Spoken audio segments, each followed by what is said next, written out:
जोहार झारखंड के इस बुलेटिन में आपका बहुत स्वागत है। मैं हूं आपके साथ विभा उपाध्याय। मुख्यमंत्री हेमंत सोरेन कल धनबाद दौरे पर रहेंगे, जहां वे गोल्फ ग्राउंड से कोयलांचल को 326 करोड़ की योजनाओं की सौगात देंगे, जिसमें कई योजनाओं का उद्घाटन और शिलान्यास शामिल होगा। सीएम के दौरे की तैयारियों को अंतिम रूप दिया जा रहा है। प्रधानमंत्री आवास योजना के तहत निगम के द्वारा बनाए गए 400 लाभुकों को घर की चाबी सौंपी जाएगी। वहीं 625 आंगनबाड़ी केंद्रों को मॉडल बनाने और 129 सरकारी हाई स्कूलों और उच्चतर विद्यालयों को सुविधाओं से लैस करने के लिए CSR के तहत BCCL, हर्ल और MPL के साथ MOU किया जाएगा। वहीं धनबाद से 8 किलोमीटर दूर गोविंदपुर के भीतिया कांद्रा स्थित इंडस्ट्रियल एरिया में एक सरिया प्लांट का भी उद्घाटन करेंगे। मंत्री का ऑनलाइन बहुत सारे योजना का शिलान्यास उद्घाटन है और बहुत ज़्यादा लाभुक को भी कुछ योजना का लाभ लोगों को मिलेगा और उसकी तैयारी चल रहा है। धनबाद में 2 कार्यक्रम प्रस्तावित हैं। एक जो है वो विकास योजनाओं का शिलान्यास उद्घाटन, जो परिसंपत्तियों के वितरण का कार्यक्रम रणधीर वर्मा स्टेडियम में चल रहा है, जिसकी तैयारियों की समीक्षा के लिए हम लोग यहाँ आए हुए हैं। यहाँ पर माननीय मुख्यमंत्री जी के द्वारा 260 करोड़ की परिसंपत्तियों का वितरण और 63 करोड़ की योजनाओं का शिलान्यास एवं उद्घाटन का कार्यक्रम जो है वो होगा।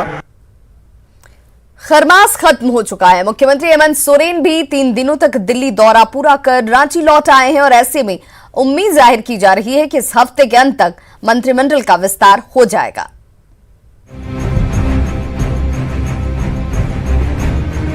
तीन दिवसीय दिल्ली प्रवास के दौरान झारखंड में मंत्रिमंडल विस्तार पर कांग्रेस के वरिष्ठ नेताओं के साथ चर्चा और मंत्रिमंडल में शामिल होने वाले मंत्रियों के नाम के साथ ही न्यूनतम साझा कार्यक्रम पर मंथन के बाद मुख्यमंत्री हेमंत सोरेन रांची लौट आए।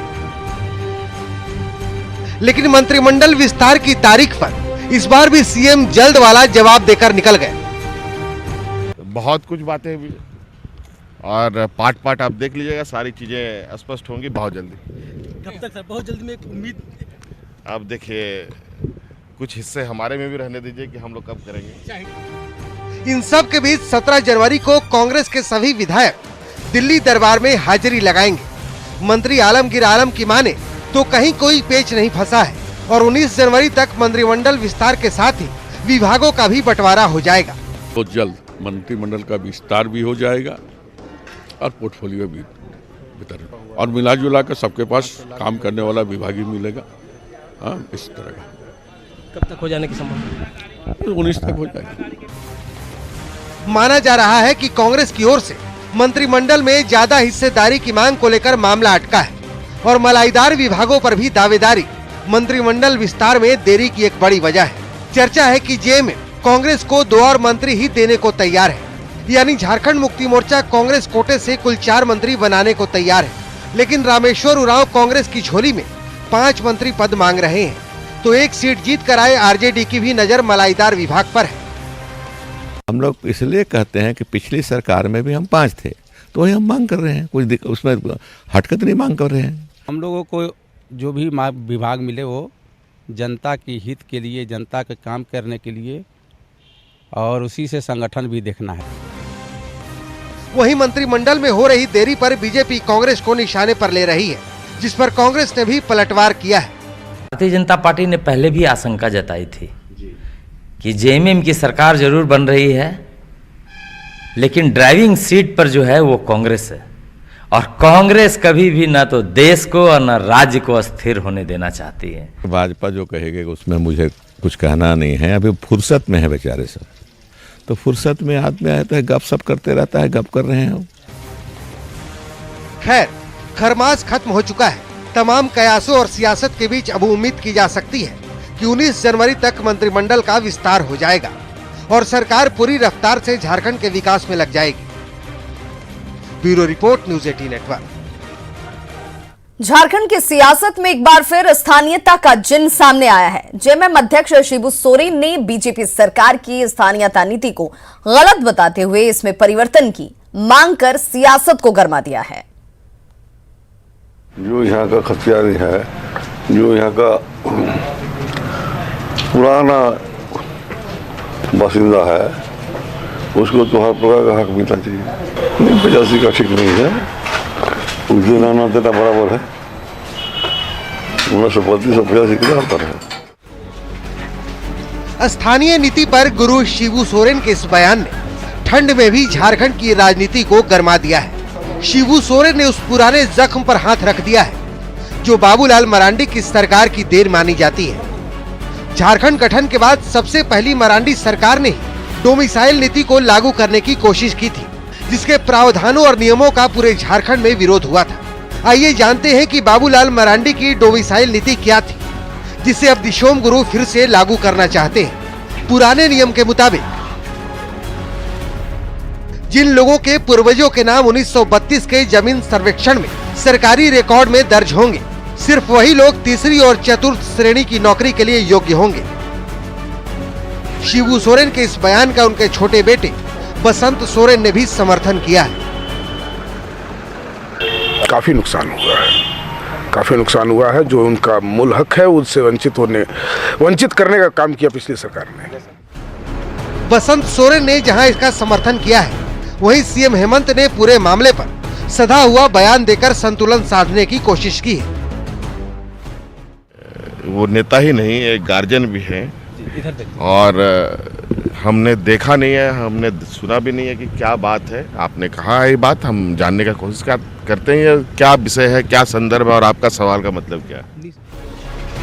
दरअसल शिबू सोरेन ने 1932 का नाम लेकर बीजेपी की उस स्थानीय नीति पर सवाल उठाया है, जिसमें झारखंड में स्थानीय होने के लिए 1985 को बेस ईयर माना गया है। बीजेपी के लिए नए नियम के मुताबिक सरकारी नौकरियों में सवर्णों समेत कुछ दूसरी जातियों को भी फायदा होने का शिबू सोरेन ने विरोध किया। दे तो शुरू से दे, तो मत दे, डर लगा लोग। जब से खतियारी हुआ तभी काम कहते हैं हमने, वो आगे पीछे एक दूसरा हुआ उसकी कोई मतलब नहीं। बीजेपी ने सोरेन के इस बयान की घोर निंदा की और झारखंड को जलाने की कोशिश बताया। ये इस तरह का बयान देना मुझे लग रहा है कि झारखंड को फिर से अस्थिर करने वाली बात है। जाहिर है 1985 की नीति लागू कर बीजेपी ने झारखंड में बाहर से आए लोगों को साधने की कोशिश की थी और अब चुनाव में बम्पर जीत के बाद शिबू अपने आदिवासी वोटरों को साधने की कोशिश कर रहे हैं। न्यूज़ 18 के लिए दुमका से पंचम झा और रांची से उपेंद्र कुमार की रिपोर्ट। तो मुख्यमंत्री हेमंत सोरेन की दुमका सीट छोड़ने के बाद उपचुनाव को लेकर राजनीति बेहद गर्माने लगी है। जेएमएम से प्रत्याशी के रूप में हेमंत के छोटे भाई बसंत सोरेन के नाम की चर्चा जोरों पर है। खुद बसंत सोरेन ने भी इस पर इशारों में संकेत दिया है। उनके मुताबिक प्रत्याशी के चयन के लिए पार्टी में सर्वसम्मति से निर्णय लिया जाएगा। दुमका उपचुनाव के साथ शिबू सोरेन को राज्यसभा में भेजने की भी बात की जा रही है। शिबू भी इसके लिए सहमत दिख रहे हैं। पार्टी की बैठक हुई नहीं है, पार्टी की बैठक होगी, उसमें निर्णय होंगे और जैसा पार्टी का निर्णय होगा, हम लोग तो सिपाही हैं, जैसा निर्णय आएगा हम लोग उस पर काम करेंगे। उन्हीं के गाने पर जाएंगे, उनकी मत से ही जाना होगा ना, उन्हीं का वोट से ही जाना होगा। चारा घोटाला मामले में रांची की सीबीआई कोर्ट में कल राजद अध्यक्ष लालू प्रसाद की पेशी होगी। मामला डोरंडा कोषागार से अवैध निकासी से जुड़ा हुआ है। सीबीआई कोर्ट से लालू प्रसाद की पेशी के लिए प्रोडक्शन वारंट जारी किया गया है। इस बाबत जेल प्रशासन और रिम्स को इसकी जानकारी भेजी गई है। मामले में लगभग 111 आरोपी ट्रायल का सामना कर रहे हैं। सालों से मामला चलते रहने की वजह से कई आरोपियों का निधन भी हो चुका है।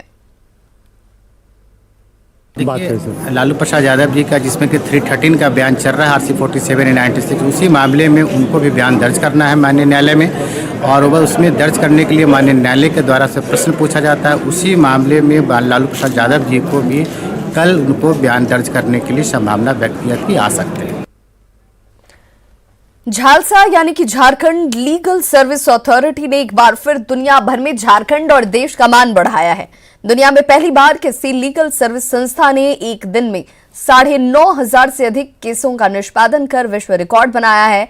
26 नवंबर को संविधान दिवस के मौके पर भारत कोल कंपनी और सेंट्रल कोल इंडिया के मजदूरों और कर्मचारियों के लंबित मामलों को लेकर रांची के जुडिशियल एकेडमी में स्पेशल कोर्ट लगाया गया और झालसा के सहयोग से एक दिन में 9,650 केसों का निष्पादन किया गया, जिससे 9,711 मजदूर और कर्मचारियों को लाभ मिला। इस स्पेशल कोर्ट की मदद से 3 करोड़ 70 लाख से अधिक की राशि का बंटवारा किया गया, जो अपने आप में वर्ल्ड रिकॉर्ड है। और इसी उपलब्धि के लिए वर्ल्ड रिकॉर्ड ऑफ इंडिया ने सर्टिफिकेट देकर सम्मानित किया है, जिसके लिए झारखंड हाई कोर्ट के न्यायाधीश जस्टिस हरीश चंद्र मिश्रा ने झालसा को बधाई दी है। स्पेशल लोक अदालत बहुत ही सफल हुआ। उसमें 9,000 से ज़्यादा लोगों को बेनिफिट मिला। 9,000 से ज़्यादा मामलों का निपटारा हुआ और 3 करोड़ 70 लाख से ज़्यादा रुपयों का सेटलमेंट किया गया, जो कि अपने आप में एक विश्व रिकॉर्ड है और उसका एक सर्टिफिकेट भी हम लोग को इंडिया वर्ल्ड रिकॉर्ड्स की तरफ से मिला है। ये एक बहुत बड़ी उपलब्धि है, आज तक ऐसा कभी नहीं हुआ है। बोकारो में चास नगर निगम के डिप्टी मेयर का धरना से आमरण अनशन में तब्दील हुआ प्रदर्शन खत्म हो गया है। डीसी के आश्वासन और कार्रवाई के बाद डिप्टी मेयर अनशन खत्म करने को तैयार हुए। अनशन खत्म करने के बाद डिप्टी मेयर ने डीसी को 11 सूत्रीय मांग पत्र सौंपा। गौरतलब है कि नगर आयुक्त शशि प्रकाश झा के खिलाफ मनमानी, भ्रष्टाचार और जनप्रतिनिधियों को अपमानित करने का आरोप लगाकर डिप्टी मेयर 12 जनवरी को धरने पर बैठ गए थे और फिर 14 जनवरी से आमरण अनशन शुरू कर दिया था, जिस पर कुछ लोग अपनी राजनीति से कहते वो होर्डिंग वैध है। वो होर्डिंग की चिट्ठी मिल गई कि उसे नगर निगम में जब्त कर लिया है, वो अवैध होर्डिंग है। उस पर अभी स्वच्छता का नगर निगम का होर्डिंग लग गया है। अब उसके नगर निगम की संपत्ति हो गई, वो संचेती की अब संपत्ति नहीं रही। और बाकी का जो 11 सूत्री मांग था, उसमें उपायुक्त महोदय ने बोला कि मैं यहाँ के जो एसडीओ है उनके कमेटी बना रहा हूँ, उसमें वो एसडीओ कमेटी के हेड रहेंगे, बाकी इंजीनियर सेल के हेड रहेंगे। जिला प्रशासन को डीसी सर के पास दिया है और डीसी सर ने भी उचित कार्रवाई का, नियम सम्मत कार्रवाई का आश्वासन दिया है। इसी आश्वासन के साथ इन्होंने धरना तोड़ने का सहमति व्यक्त किया। खबर राजधानी रांची से बड़ी आ रही है, जहां पर रातू थाना क्षेत्र में 13 जनवरी को ही हत्याकांड का पुलिस ने खुलासा कर दिया है। पुलिस ने इम्तियाज अंसारी हत्याकांड में 3 आरोपियों को गिरफ्तार किया है और जमीन के विवाद में हत्या की गई थी, इस बात का खुलासा किया गया। पुलिस के मुताबिक इम्तियाज और पुनई उरांव के बीच जमीन का विवाद था और पुनई उरांव के इशारे पर ही पेशेवर अपराधियों ने हत्याकांड को अंजाम दिया और फरार हो गए। पुलिस ने आसिफ अली, आकाश खलखो और राजकुमार उरांव की गिरफ्तारी की है।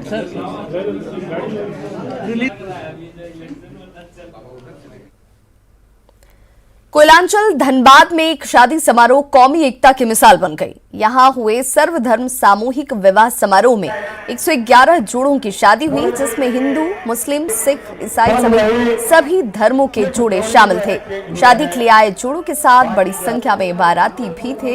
एक ही परिसर में पंडित, मौलवी, पादरी और गुरु की मौजूदगी में 98 हिंदू, 5 मुस्लिम, 4 सिख और 1 ईसाई जोड़े की शादी रचाई गई। शहरवासी बारात की भूमिका में शादी में शामिल हुए। वर वधू को सांसद, विधायक, मेयर और उपायुक्त समेत कई जाने माने लोगों ने आशीर्वाद दिया। सर्वधर्म सामूहिक विवाह कमेटी ने इस शादी का पूरा खर्च उठाया। धनबाद में हुई इस शादी को बड़ी सामाजिक पहल के तौर पर माना जा रहा है। ये उन लोगों के लिए वरदान जैसा है जो पैसे के अभाव में कुंवारे रहने के लिए मजबूर हो जाते हैं। ये बहुत अच्छा लगा, इतना आदमी के सामने कभी नहीं सोचे थे ऐसा नहीं, अभी जिंदगी कभी नहीं सोचे नहीं। मम्मी पापा के मम्मी पापा लोग पसंद किए, उसी से मिले शुरू से। आमतौर पे किसी की शादी में 200-400 गेस्ट आते हैं, आपकी शादी में तो हजारों गेस्ट आए हुए हैं। तो अच्छा लग रहा है ना। ये सब लोगों को चाहिए कि मैदान में उतरे और अमली तौर पर इसको लोगों के दरमियान मैसेज दें। और दूसरी बात जहेज, ये आज अल्हम्दुलिल्लाह इस पर काबू हो रहा है, लेकिन अभी बहुत बाकी है। एक एक व्यक्ति हर जो मन से और अन्य चीज़ों से, मेहनत से यहाँ हमेशा जुड़ा रहा है और हर कोई जुड़ करके अपने को गौरवान्वित समझता है। जो गरीब और वंचित वर्ग के हैं और सभी धर्मों के लोग जो हैं वो यहाँ पर इस मंच के माध्यम से जो है वो विवाह सूत्र में बन रहे हैं। ये एक सामाजिक सद्भाव को बढ़ाने वाला कार्यक्रम है। झारखंड के रामगढ़ में आर्मी डे के अवसर पर प्रथम विश्व युद्ध और द्वितीय विश्व युद्ध में सेना के साजो सामान की प्रदर्शनी की घोषणा की गई। अब हर महीने 15 और 30 तारीख को पंजाब रेजिमेंट के गैलरी में युवा और बच्चे सेना के पुराने साजो सामान को देख पाएंगे। लेफ्टिनेंट कमांडेंट मनीष पांडे के मुताबिक प्रदर्शनी से लोगों को भारतीय सेना के गौरवशाली इतिहास को बेहतर ढंग से जानने में मदद मिलेगी। उनके मुताबिक दर्शकों को विश्व युद्ध के समय के हथियार और दस्तावेज देखने को मिलेंगे। तो सेना के गौरवशाली इतिहास की झलक लोग अब देख पाएंगे। इस गैलरी के माध्यम से आर्मी डे पर इस प्रदर्शनी की घोषणा की गई, जिसमें 16 और 30 तारीख को प्रदर्शनी लगाई जाएगी हर माह।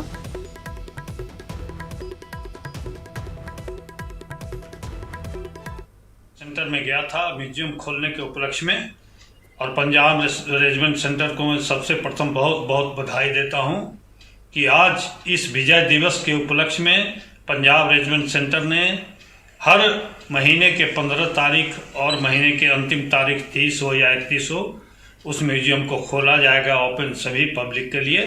मैं उसके लिए बहुत बहुत बधाई देता हूं। हजारीबाग जैसे छोटे शहर की रहने वाली बेटी अभिनेत्री स्टेफी पटेल अब विदेशों में भी अपना धमाल मचा रही हैं। बता दें कि दक्षिण कोरिया में आयोजित इंटरनेशनल क्रिएटर फेस्टिवल सियोल 2020 में हजारीबाग की बेटी स्टेफी पटेल का चयन पावर इन्फ्लुएंस एक्ट्रेस अवार्ड के लिए किया गया और उन्हें अवार्ड देकर सम्मानित भी किया गया। कार्यक्रम का आयोजन आईएफएससी कमेटी, सियोल के मेट्रोपॉलिटन सरकार और केवीएस नेशनल ब्रॉडकास्टिंग की ओर से किया गया। अवार्ड लेने के लिए स्टेफी खुद सियोल पहुंची और उन्होंने ये खिताब हासिल कर हजारीबाग के साथ साथ राज्य का नाम रोशन किया। स्टेफी इन दिनों बॉलीवुड के साथ साथ दक्षिण भारत की फिल्में भी कर रही हैं। पाकुड़ में मकर संक्रांति के मौके पर श्रद्धालुओं की जबरदस्त भीड़ उमड़ती है। लोग भगवान की आराधना करते हैं, जिसमें ऐसा नजारा सामने आता है जिसे आज के वक्त में देखकर कोई भी सोचने पर मजबूर हो जाएगा। लेकिन सालों से चली आ रही परंपरा और लोगों की आस्था इतनी है कि लोग इंसान को ही भगवान मान लेते हैं। आप समझ रहे होंगे कि ये कोई भूतों का मेला है। यहाँ भूत प्रेत को भगाने का तंत्र मंत्र चल रहा है, लेकिन पाकुड़ से आई इस तस्वीर के साथ सिद्धि की बात। इस तस्वीर को बारीकी से समझना होगा। दरअसल ये पारंपरिक नृत्य नहीं बल्कि पाकुड़ की लोकल भाषा में इसे झूपना कहते हैं। झूपने का मतलब है झूपने वाले लोगों के शरीर में देवी देवता घर कर चुके हैं। वही देवी देवता इन लोगों को झुपा रहे हैं। इनके सामने गुरु बाबा बैठे रहते हैं जो सभी देखते रहते हैं और इन्हें काबू में रखते हैं। इसमें सबसे ज्यादा महिलाएं होती हैं।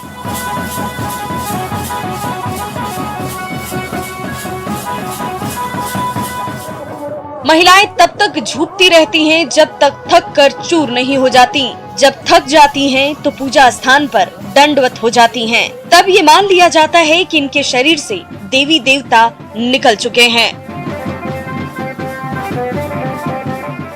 जो वो लोग जितना आदमी झूम रहा है ना, वो मतलब उन लोग का शरीर में देवी मिला, उसका शरीर में आ गया है देवी, इसलिए वो लोग झूम रहा है। मतलब जितना देर तक रहेगा उसका शरीर में देवी, उतना देर तक वो लोग झूमते रहेगा। झूमने वाली महिलाएं जब शांत पड़ जाती हैं तो गुरु बाबा का आशीर्वाद लेती हैं। जो महिलाएं या पुरुष इस तरह से झूमते हैं उसे गांव में शक्ति के रूप में देखा जाता है। यहाँ जो शक्ति, जितना शक्ति है 7 महादेश का जो यहाँ शक्ति है उसको वहाँ मिल जाता है। वो अगर अपना विश्वास से आएगा, भगवान उसको पहचान लेगा कि ये क्या है नहीं है। उसका जितना दुख दर्द है, घर का जितना दुख दर्द है, सब दुख दर्द वो खत्म हो जाएगा। शांति को उसको मिल गया कि बोले वो यहाँ का जो धर्म करता है वो अपना हासिल कर लिया। माना जाता है कि कोई बीमार पड़े या किसी पर विपत्ति आए तो उसे दूर करने की विनती की जाती है। इस तरह के गुरु बाबा और गुरु माँ को दूसरे गांवों में बुलाकर ले जाया जाता है। तस्वीरों में आप देख सकते हैं कि कैसे श्रद्धालु गुरु बाबा को साक्षात भगवान समझकर उन्हें अगरबत्ती दिखा रहे हैं। गुरु बाबा में आस्था इतनी मानो ये कोई भगवान हो। नहाते हैं, भगवान का शक्ति मिलता है, उसीलिए मैंने आदमी को मैंने माथा इधर उधर करता है। और शक्ति अगर नहीं मिलेगा तो कुछ नहीं है, ऐसा ही रहेगा। लेकिन भगवान का शक्ति है, सब भगवान का आत्मा है। हम लोग बोलते हैं कि अपना आत्मा है, आत्मा अपना नहीं है, जो भगवान बनाया उसी का शरीर है, उसी का है।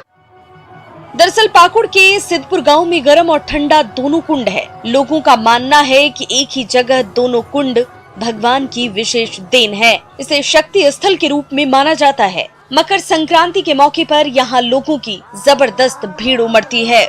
लोग कुंड में स्नान करते हैं। सभी श्रद्धालुओं का लोटा एक लाइन से रखा जाता है और शुरू होती है भगवान की आराधना। दूर दूर से आदमी आता है, इधर पुरुलिया, बासुकीनाथ, देवघर, बर्धमान, हावड़ा, सब लोग इधर भला होता है। जो मानत मांगता है उसी का भी पूरा आता है। आपका हुआ है? हाँ, मेरा हुआ ना। कब? मेरा हुआ 2011 में मानत मांगा था, 15 में पूरा हुआ। यकीनन ये आस्था से जुड़ा मामला है जिसमें कुछ अंधविश्वास भी झलकता है।